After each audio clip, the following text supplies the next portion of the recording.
And welcome back to America's Hope. I'm joined now by Christian Briggs. He is the CEO of Hart Asset Management Incorporated. He's a distinguished leader in the financial sector, renowned for his strategic acumen and commitment to delivering exceptional investment outcomes. Christian, you've had a whole entire career that spans over 2 decades, and you've earned this reputation for your expertise in managing hard assets such as real estate, commodities, and natural resources.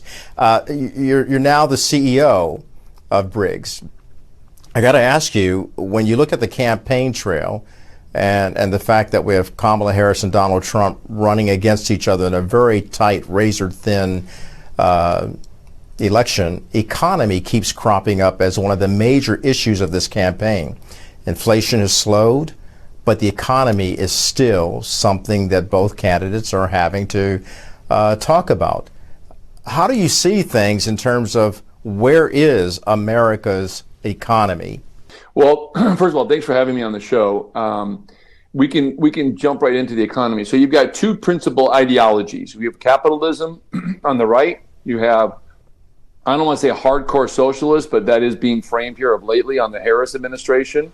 So let's talk about that. So when you look at the economy as a whole right now, we've inflated the economy over the last 4 years, starting when Trump had it inflated from the COVID. We then have expanded that inflation by inflating by 4 different bills. So the economy itself right now is on what I call fumes. There's not enough money continuously being put into the bank accounts, if you will, of the individuals that may have received a lot of money during the COVID year, and then continuation of that. So the economy right now is very fragile. So let's talk about policy. So Donald Trump, if he was to be reelected, would come in with a lot more pro-business agendas. So the agenda for oil and gas is drill, drill, drill. Agenda for car manufacturing, bring it back home. Minimize the cost structures, minimize a lot of the ways we would do business under less regulation. See, that's key, is regulatory environments.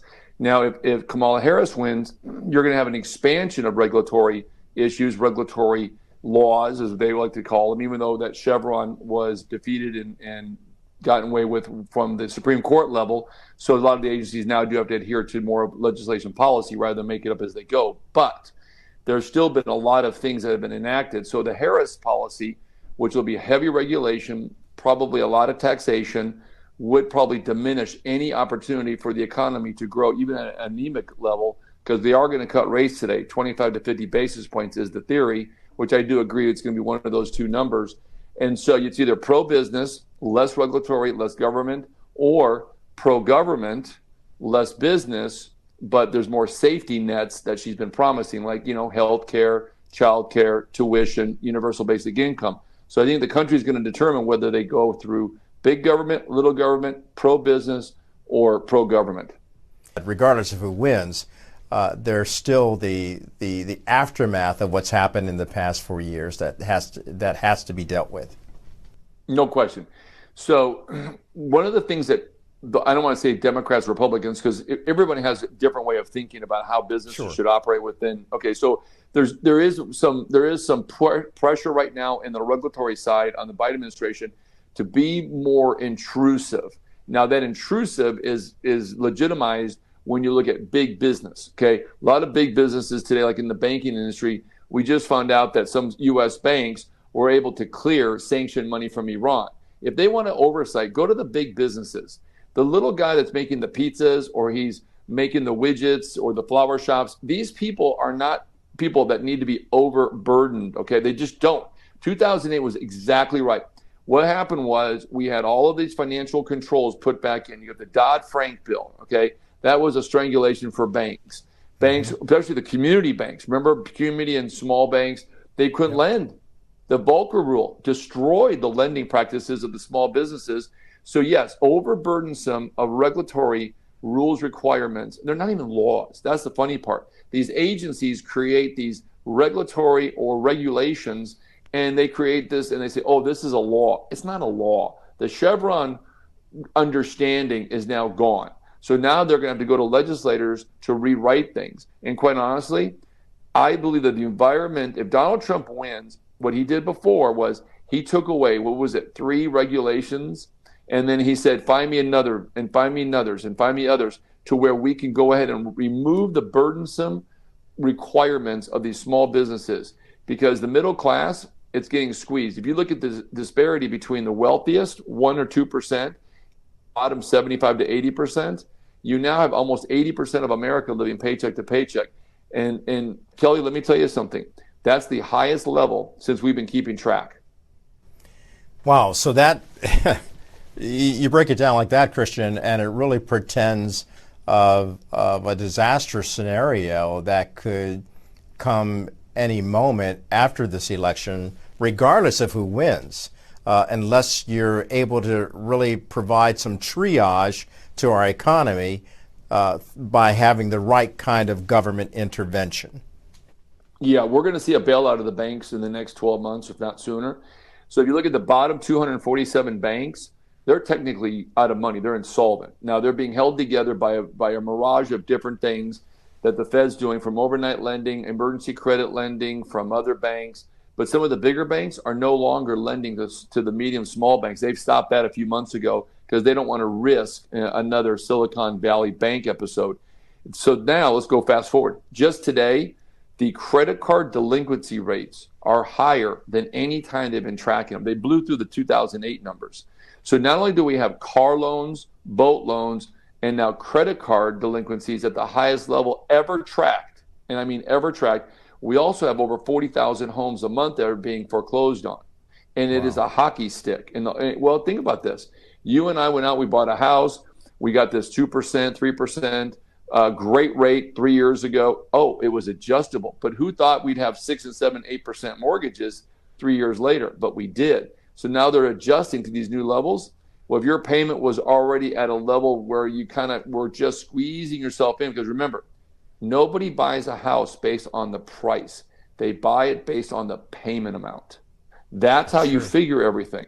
So now if you're paying $6,000 a month for a mortgage from a 3% to a 7% interest rate, okay, that's not good. You're almost going to see that payment in some cases could go up 50%. Well, if you were living within the line and you can't go above that line, how are you going to be able to manage that new debt? Because that's an acceleration of debt. And so that's why we're seeing all this. And so I was asked yesterday by somebody, do you think the Fed got too aggressive? You know, I don't know every single thing the Fed looks at, but I do know this. They did create a bit of a mess. And no matter whether they do 25 or 50 basis points, if they go 50, it's more to appease political. If they go 25, it's probably one of those things where they're not, I would say, okay, or they're not seeing quite the deceleration in the inflation they hope, which is bad. Okay, so either way, they're caught in a catch-22. They go too much on the rate reduction, it creates inflation again. 3 months from now, you'll see inflation run right back up because money will start flowing. They go too low, they're signaling to the market, we're not out of the woods yet. Either way, it was a bad policy. Talking to Christian Briggs, we'll be back on the other side of the break after this.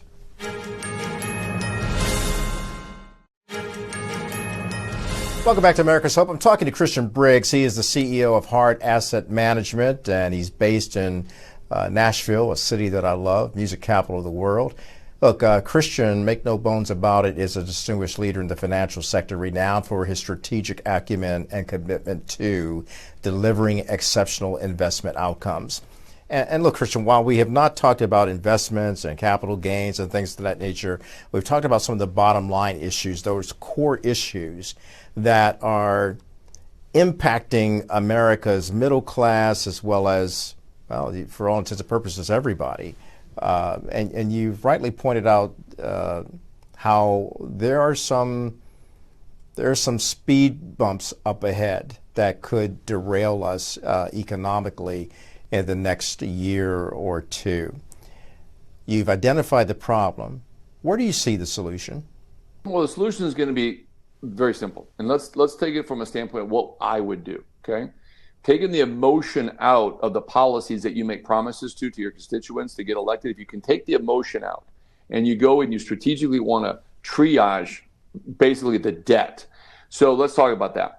You cannot lower interest rates any more than probably 1 point from here. You cannot do that. You cannot overstimulate the economy again because you would literally put us into 12, 15% inflation. We've done We've done the math. We looked at every variable you can plug in to create probabilities on a theory all the way to conclusions. Conclusions are very simply the outcome of a theory.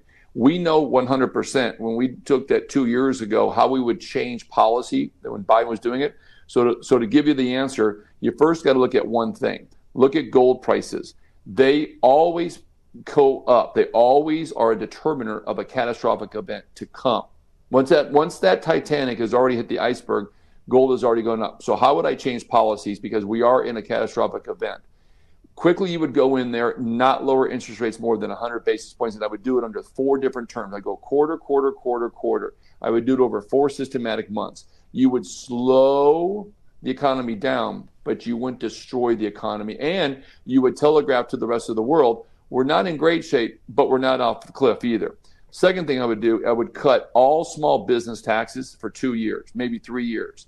There would be no businesses that do less than $250,000 a year on any kind of corporate tax rate. You would have hiring off the charts. You would have economics. See, the key for the middle class is the hiring. What people don't realize, it's not the revenue per business, it's the employee revenue per business of the taxation.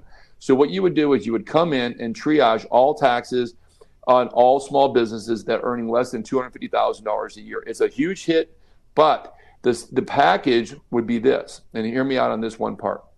When Nixon took us off the gold standard on August 15th of 71, the US dollar dropped 30% in 30 days, okay? He overinflated the economy because he knew that he had to start doing that to win the 72 election, right? Remember that? He was reelected. I remember. Now, he created the inflation, not Jimmy Carter. Jimmy Carter got handed basically a bag of rocks. So Reagan comes in. What does Reagan do? He cut those taxes on small businesses. Now, you still got to be mindful of the deficit spending to the debt. But the key is get people working in the middle class. That $20, $30, $40 an hour plumber, electrician.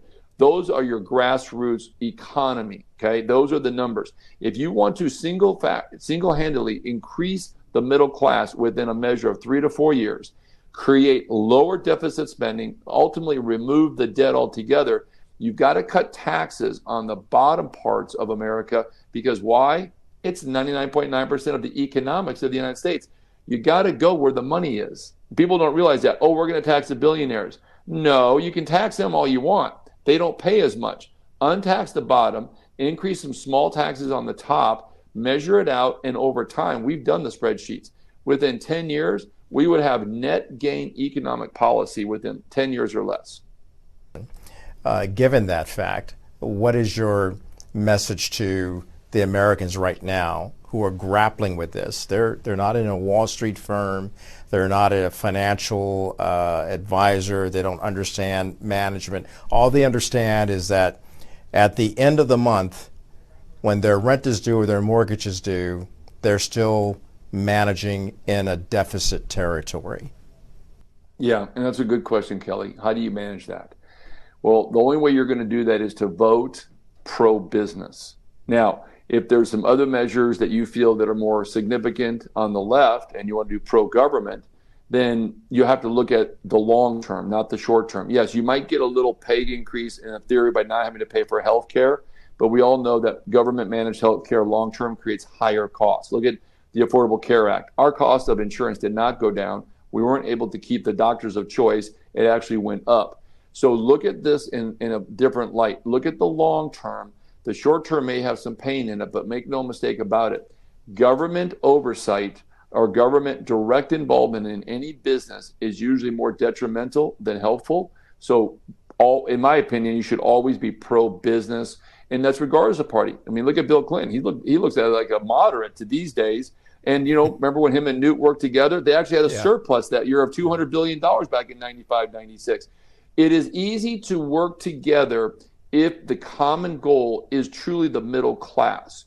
People are common sense inspired when they do that. And so if the government decides today they want to lift the middle class to a higher level of prosperity and hire millions and millions of jobs, cut the taxes on people earning a lot less on the corporate rate in small businesses. That's the key, Kelly. If you can help the small business, you can guarantee success in the country and for the middle class. Yeah, good of you to bring up the Clinton Gingrich approach because it did lead. I mean, it left a notable surplus to the point that people were raving about it on both sides of the aisle. They had to applaud a Democrat and a Republican. Oh, imagine this, working together. Yeah, imagine that kumbaya moment there, huh? That was a wonderful day. Absolutely. Look, a couple of questions before I let you go. How'd you get involved in this, and why are you so concerned about the growth of America in terms of its economy? Well, you have to have a love for the country first. Corporations and countries are not entities all by themselves. They're not islands. They're people. We can agree on that. Yeah. And so when you look at the companies that the small businesses are today, we look at the country, it's about people. And if we are able to just realize that you're elected into a position, whether you're elected by people or you're put in that position by success or by talent or by sometimes intelligence, you have a duty to try to help your fellow man. So what we try to do at my company is we try to put people in places of wealth management that can really help them. We deal just, precious metals, rare coins, and things like that. But our overall love is to help people. So when everybody comes to us and says, what do you think about this? What do you think about that? We give advice for free. We spend millions of dollars a year to come up with understandings of what the probabilities are. Some of them are absolutely on the money, exactly on the day, and some of them are within a month or two. But we're never wrong.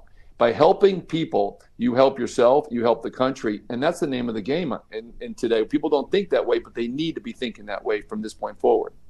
Yeah, and based on our discussion today, where we focused on the fact that a lot of us are living on the edge, and then we're facing a cliff, and you've talked about, rightly so, how we can avoid falling over that cliff, and how those families that are hard-pressed can find redemption in proper management of their finances.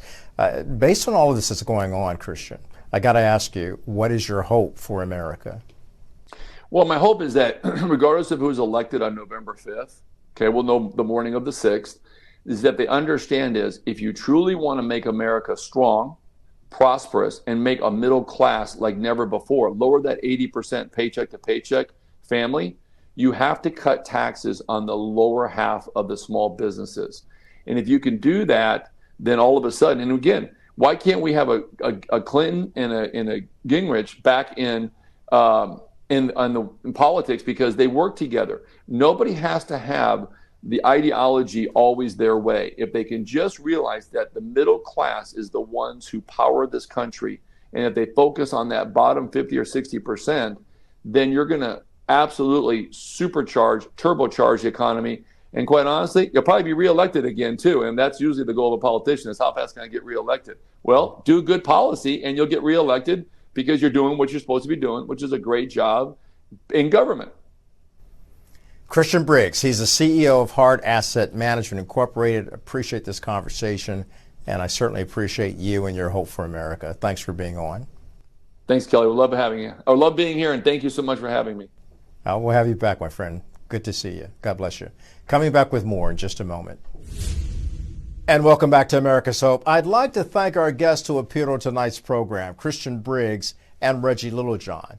Both of them have given great assessments about how America's sovereignty and prosperity can be impacted by the United Nations, the World Health Organization, as well as our own U.S. government as it pertains to our economy. The bottom line is, neither of them have given up hope in America.